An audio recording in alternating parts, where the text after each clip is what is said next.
Hi అండి. ఇంకొక tip అండి.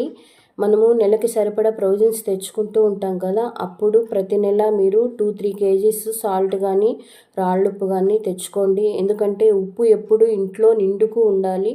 ఉప్పు లేదనే మాట ఎప్పుడు చెప్పకూడదు. ఇంకోటండి, కొంతమంది పెద్దవాళ్ళు దిష్టి తీసేసి పిల్లలకి ఉప్పుని షింక్లో వేసేస్తూ ఉంటారు. అలా ఎప్పుడు చేయకండి. ఎందుకంటే మనం తినే ఎంగిలి గిన్నెలన్నీ షింక్లో వేస్తూ ఉంటాము.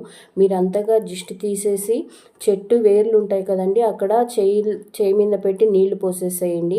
ఓకేనా అండి. ఉప్పు ఎప్పుడు నిండుకు ఉండాలి. పీరియడ్స్ అయినప్పుడు చేతులు ఉప్పులో పెట్టకండి. చాలా పవిత్రమైనదండి ఉప్పు. మనము అమ్మవారి దగ్గర రాళ్ళ ఉప్పు పెట్టి దీపం కూడా పెడుతూ ఉంటాము.